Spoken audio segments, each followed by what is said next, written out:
ನಿರಂತರ ಭಗವಂತನ ಆರಾಧನೆ ಮಾಡಬೇಕು. ಪ್ರತಿಯೊಬ್ಬರಲ್ಲೂ ಪವಿತ್ರತೆ ಅಂತಸ್ಥವಾಗಿದೆ. ಅದಕ್ಕೆ ಕವಿದ ಮೋಡವನ್ನು ಕರಗಿಸಲು ನನ್ನ ಸಾತ್ವಿಕತೆ ಬೇಕು.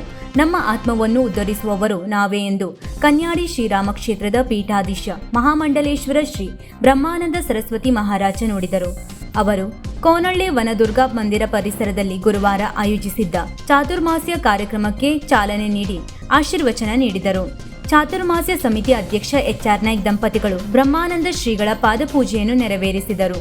ಜಿಲ್ಲಾ ಉಸ್ತುವಾರಿ ಸಚಿವ ಮಂಕಾಳೇಸ್ ವೈದ್ಯ, ಶಾಸಕ ದಿನಕರ್ ಶೆಟ್ಟಿ, ಬೆಳ್ತಂಗಡಿ ಶಾಸಕ ಹರೀಶ್ ಪೂಂಜಾ, ಶಿರ್ಸಿ ಸಿದ್ದಾಪುರ ಶಾಸಕ ಭೀಮಣ್ಣ ನಾಯ್ಕ್, ಮಾಜಿ ಸಚಿವ ಶಿವಾನಂದ್ ನಾಯ್ಕ್ ಭಟ್ಕಳ ಮಾಜಿ ಶಾಸಕ ಸುನಿಲ್ ನಾಯ್ಕ್, ಉದ್ಯಮಿ ಮುರಳೀಧರ್ ಪ್ರಭು, ಸೂರಜ್ ನಾಯ್ಕ್ ಈ ಸಂದರ್ಭದಲ್ಲಿ ಮಾತನಾಡಿದರು. ಕಾರ್ಯಕ್ರಮದಲ್ಲಿ ಆರ್ಯ ಈಡಿಗ ನಾಮಧಾರಿ ಸಂಘದ ತಾಲೂಕಾಧ್ಯಕ್ಷ ಮಂಜುನಾಥ್ ಆರ್ ನಾಯ್ಕ್, ನವೀನ್ ಪ್ರಕಾಶ್ ಬೆಳ್ತಂಗಡಿ, ಮಾಜಿ ಜಿಲ್ಲಾ ಪಂಚಾಯತ್ ಸದಸ್ಯ ರತ್ನಾಕರ್ ನಾಯ್ಕ್, ಮಂಜುನಾಥ್ ಎಲ್ ನಾಯ್ಕ್, ಗೋವಿಂದ್ ಪೂಜಾರಿ, ಪ್ರಶಾಂತ್ ನಾಯ್ಕ್, ರಾಮಕ್ಷೇತ್ರ ಸಂಚಾಲಕ auto Gangadhar, trustee Chittaranjan, Sudheesh Naik, N R. Naik, Manjunath Naik ಉಪಸ್ಥಿತರಿದ್ದರು. ಆ ಧರ್ಮವನ್ನು ಮತ್ತೆ ಜಾಗೃತಿಗೊಳಿಸತಕ್ಕಂಥ ಕೆಲಸವನ್ನು ಇವತ್ತು ಕೋಣಲ್ಲಿ ಭಾಗದ ನಮ್ಮ ಎಚ್.ಆರ್. ನಾಯಕರ ತಂಡ ಮಾಡ್ತಾ ಇದೆ. ಬಹುದೊಡ್ಡ ಶ್ಲಾಘನೀಯ ಕೆಲಸ ಅಂತ ಹೇಳ್ಬೋದು. ಯಾಕಂದರೆ ನಮ್ಮಲ್ಲಿ ಧರ್ಮ ಇದೆ, ಮತ್ತೆ ಅದನ್ನು ಜಾಗೃತಿ ಮಾಡಿಸೋದು. ಹೋಳಿಗೆ ಇದೆ, ಅದು ಅನೇಕ ಪದರಗಳಿಂದ ಮುಚ್ಚಲ್ಪಟ್ಟಿದೆ. ಆನಂದಮಯ ಕೋಶದ ಭಗವಂತನನ್ನು ಕಾಣಬೇಕಾದ್ರೆ ಅನ್ನಮಯ, ಪ್ರಾಣಮಯ, ಮನೋಮಯ, ವಿಜ್ಞಾನಮಯ, ಆನಂದಮಯ ಕೋಶ ಕಡೆಗೆ ಹೋಗಬೇಕು. ಸುಮ್ಮನೆ ಹೋಗಲಿಕ್ಕೆ ಆಗುವುದಿಲ್ಲ. ಧರ್ಮದ ಎಲ್ಲ ಆಯಾಮಗಳನ್ನು ನಾವು ತಿಳ್ಕೋಬೇಕು. ವಸುದೈವ ಕುಟುಂಬಕ್ಕಂತೆ ಬರೀತೇವೆ. ಇಲ್ಲಿ ಕಾನೂನು ವಿದ್ವಾಂಸರು, ನಮ್ಮ ವಕೀಲರು ಹೈಕೋರ್ಟ್ ಇದ್ದಾರೆ, ಅಲ್ಲಿ ಆರ್.ಜಿ. ನಾಯಕರು ಇದ್ದಾರೆ, 40 ವರ್ಷದ ಪರಮ ಶಿಷ್ಯ. ಇಲ್ಲಿ ನಮ್ಮ ಹರೀಶ್ ಪೂಂಜಾ ಇದ್ದಾರೆ. ಅವರೇನು ಹೇಳ್ತಾರೆ? ಈಕ್ವಾಲಿಟಿ ಬಿಫೋರ್ ಲಾ, ಆರ್ಟಿಕಲ್ 14 ಏನಿರ್ತದೆ? There is no discrimination on the basis of caste, race, religion and community. ಜಾತಿ, ಮತ, ಲಿಂಗದ ಆಧಾರದಲ್ಲಿ ತಾರತಮ್ಯವನ್ನು ಮಾಡಬೇಡಿ ಅಲ್ವಾ? ಆಮೇಲೆ ಒಂದು ಬರ್ತದೆ, ಟೀಚರ್ನವರು ಮಾಸ್ಟರ್ನವರು ಇದ್ರೆ ಇರ್ತದೆ ಊಟ ಮಾಡುವಾಗ, ಓಂ ಸಾನಾವತು ಸಾನವು ಪುನಕ್ತು ಸ್ವೀರ್ಯಂ ಕರಾವೈ ತೇಜಸ್ವಿನಾವಧಿ ತಮಸ್ತು ಮಾ ವಿದ್ವಿಷಾಯ ಓಂ ಶಾಂತಿ ಶಾಂತಿ. ಶಾಂತಿ ಮಂತ್ರ ಇದು ಪರಸ್ಪರ ಏನನ್ನು ಹೇಳ್ತದೆ? ಈ ಪ್ರಪಂಚದಲ್ಲಿರ್ತಕ್ಕಂಥ ಎಲ್ಲ ಜೀವರಾಶಿಗಳಿಗೆ ಪರಸ್ಪರ ಅನ್ಯೋನ್ಯತೆಯನ್ನು ಬೆಳೆಸಿದೆ. ಅದು ಪಂಚಭೂತಗಳಿರ್ಬೋದು, ಪ್ರತಿತತ್ವ, ನಮ್ಮ ಶರೀರದ ಅತಿ ಕೆಳಗಿರುತ್ತ ಮಲಪ್ರದೇಶ, ಜಲಪ್ರದೇಶ, ಅಗ್ನಿ ಪ್ರದೇಶ, ವಾಯು ಪ್ರದೇಶ, ಆಮೇಲೆ ಆಕಾಶ ಪ್ರದೇಶ, ಹೊರಗಿರ್ತಕ್ಕಂಥ ತತ್ವಗಳು. ಈ ಪ್ರಪಂಚದಲ್ಲಿ 24 ತತ್ವಗಳಿದೆ. ಅದೇ ನಮ್ಮ ಶರೀರದಲ್ಲಿ ಕೂಡ 24 ತತ್ವಗಳಿದೆ. ಅದು ಎಲ್ಲವೂ ಕೂಡ ಪರಸ್ಪರ ಕೋರಿಲೇಟೆಡ್ ರಿಲೇಷನ್, ಸಂಬಂಧಿತವಾದಂಥ ವಿಚಾರಗಳು, ಸಹೋದರತೆಯನ್ನು ಬಿಂಬಿಸ್ತದೆ. ನಾವು ಯಾರೊಬ್ಬರಿಗೆ ಏಕಾಂಗಿ ಒಂದು ಕೆಲಸ ಮಾಡಲಿಕ್ಕೆ ಆಗುವುದಿಲ್ಲ. ಎಲ್ಲ ಪರಸ್ಪರ ಇಲ್ಲಿ ಮಾತಾಡಿದ ಎಲ್ಲ ನಾಯಕರು ಹೇಳಿದ್ರು, ಮಧು ಬಂಗಾರಪ್ಪ ಹೇಳಿದ್ರು, ಎಲ್ಲರನ್ನೂ ಕೂರಿಸಿದ್ರು, ತುಂಬ ಖುಷಿಪಟ್ಟರು ಎಲ್ಲ ನಾಯಕರು. ನಾರಾಯಣ ಗುರುಗಳು ಹೇಳಿದ್ದದನ್ನೇ ಅಲ್ವಾ, ಒಂದೇ ಜಾತಿ, ಒಂದೇ ಮತ, ಒಂದೇ ದೇವರು ಅಂತ ಹೇಳಿದ್ರು. ಅದು ಉಪನಿಷತ್ತು. ಆಚಾರ್ಯ ತ್ರಯರು ಮಾಡಿದ ಹಾಗೆ ಒಂದು ದ್ವೈತ, ಅದ್ವೈತ, ವಿಶಿಷ್ಟಾದ್ವೈತಗಳನ್ನು ಮಾಡಲಿಲ್ಲ. ಶ್ರೀ ನಾರಾಯಣ ಗುರು ಉಪನಿಷತ್ತಿನ ಆಳದಲ್ಲಿರುವಂಥ ಬೆಣ್ಣೆಯನ್ನು ಮೇಲೆ ತೆಗೆದರು. ಅದು ಒಂದೇ ಜಾತಿ, ಒಂದೇ ಮತ, ಒಂದೇ ದೇವರು, ಆಮ್ನಿಪೊಟೆಂಟ್, ಆಮ್ನಿಪ್ರೆಸೆನ್ಸ್, ಆಲ್ಮೈಟಿ ಅಂತ ಹೇಳ್ತೇವೆ. ಅದೊಂದು ಬೆಳಕು. ಈಗ ನಮ್ಮ ಮುರಳಿಯವರೆಲ್ಲ ಹೇಳಿದರು, ಸ್ವಾಮಿಗಳು ಮತ್ತೆ ದೇವರು ಒಂದು ಕೊಟ್ಟರು, ಆಯ್ತಮ್ಮ ಬರ್ತೇನೆ. ಅಲ್ಲ, ಉಪದೇಶ ಕೊಡಲಿಲ್ಲ, ಉಪದೇಶ ಆಯ್ತಲ್ವಾ?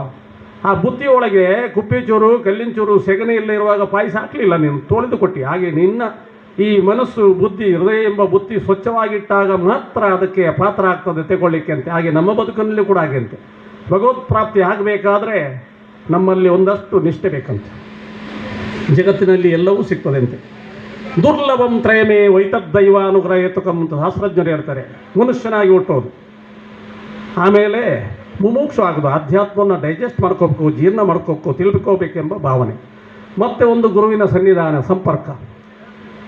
ಗುರು ಅಂದರೆ ನಿಮಗೆ ಸತ್ಯದೆಡೆಗೆ, ಬೆಳಕಿನೆಡೆಗೆ ಕೊಂಡೊಯ್ಯ ಬರ್ತಕ್ಕಂಥ ಒಂದು ದೊಡ್ಡ ಶಕ್ತಿಗೆ ಗುರು ಅಂತ. ಗುರು ಇಲ್ಲದೆ ನಮಗೆ ಹೋಗಲಿಕ್ಕೆ ಸಾಧ್ಯ ಇಲ್ವಾ? ಇಚ್ಛಾಶಕ್ತಿ, ಬಲಿಷ್ಠವಾದ ಪವಿತ್ರವಾದ ಇಚ್ಛಾಶಕ್ತಿ ಗುರುವಾಗಬಲ್ಲು. ಅದಕ್ಕೆ ಒಂದೇ ಒಂದು ಉದಾಹರಣೆ, ಬುದ್ಧ 32ನೇ ವರ್ಷದಲ್ಲಿ ತನಗೆ ಆ ಪ್ರಕರಣಗಳು ಕಂಡ. ತಂದೆ ಅವನಿಗೆ ಹೋಗಬಾರದಾಗಿ ಬೇಸಿಗೆಯ ಅರಮನೆ ಅಥವಾ ಮಳೆಗಾಲದ ಅರಮನೆ, ಚಳಿಗಾಲದ ಅರಮನೆ ಮಾಡಿದ್ದ. ಬಾಹ್ಯ ಪ್ರಪಂಚಕ್ಕೆ ಬರಬಾರ್ದು. ಅವನ ಜ್ಯೋತಿಷ್ಯದಲ್ಲಿತ್ತು, ದೊಡ್ಡ ಜಗದ್ಗುರು ಆಗ್ತಾನೆ, ವಿರಕ್ತನಾಗ್ತಾನೆ ಅಂತ. ಅದಕ್ಕೆ ಅವನು ಕಂಟ್ರೋಲ್ ಮಾಡಲಿಕ್ಕಾಗಿ ಹಾಗೆ ಇಟ್ಟಿದ್ದ. ಮೊನ್ನೆ ನಾವು ಹೋಗಿದ್ದೆವು ಅಲ್ಲಿ, ನೀವೆಲ್ಲ ಬೇಗ ಬಂದಿದ್ದೀರಿ, ನಮ್ಮ ಮಂಕಾಳ್ನವರೆಲ್ಲ.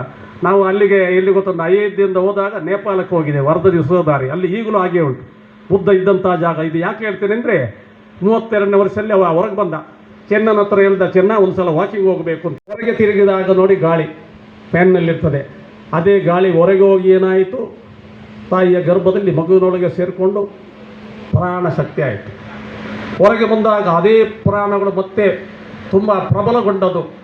ಪ್ರಾಣ ಪಾನ ಸಮಾನ ಉದಾನ ವ್ಯಾನ ದೇವದತ್ತ ಧನಂಜಯ ಕರ್ಕರ ಕೂರ್ಮ ನಾಗಯ ವಿವಿಧ ಪ್ರಾಣಗಳಾಗಿ ನಮ್ಮ ಶರೀರವನ್ನು ರಕ್ಷಣೆ ಮಾಡಿದೆ.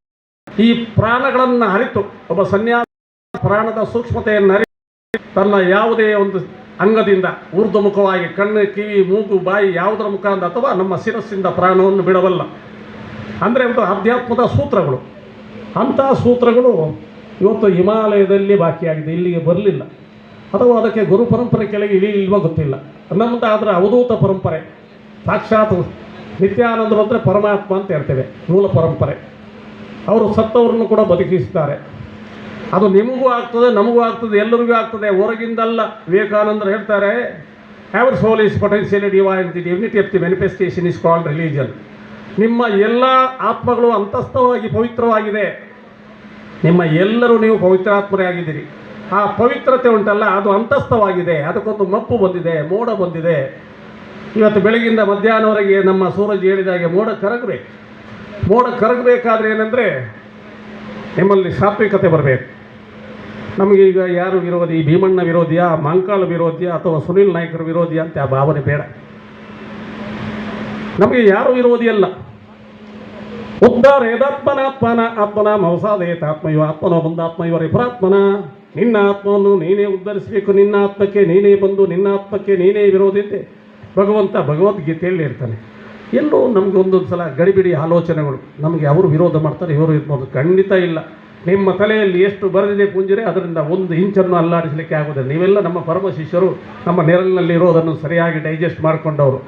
ನಾವು ಸುಮ್ಮನೆ ಹೇಳೋದು, ಗುರುಗಳು ಪೂಂಜರಿಗೆ ಹೆಚ್ಚು ಆಶೀರ್ವಾದ ಮಾಡ್ತಾರಾ, ಮುರಳಿಯವ್ರಿಗೆ ಹೆಚ್ಚು ಆಶೀರ್ವಾದ ಮಾಡ್ತಾರಾ, ಅಥವಾ ಸುನೀಲ್ ನಾಯ್ಕರಿಗೆ ಮಾಡ್ತಾರಾ, ರತ್ನಾಕರಿಗೆ ಮಾಡ್ತಾರಾ, ಅಥವಾ ನಮ್ಮ ಸೂರಜಿಗೆ ಮಾಡ್ತಾರಾ? ಇಲ್ಲ. ಅವರ ಬುದ್ಧಿ ಎಷ್ಟು ದೊಡ್ಡದು, ಆ ಬುದ್ಧಿಯಲ್ಲಿರೋ. ವೀಕ್ಷಕ ಮಹಾಪ್ರಭುಗಳೇ, ನಮ್ಮ ಚಾನಲ್ ಅನ್ನು ಸಬ್ಸ್ಕ್ರೈಬ್ ಮಾಡಿ, ಶೇರ್ ಮಾಡಿ, ಪ್ರೋತ್ಸಾಹಿಸಿ.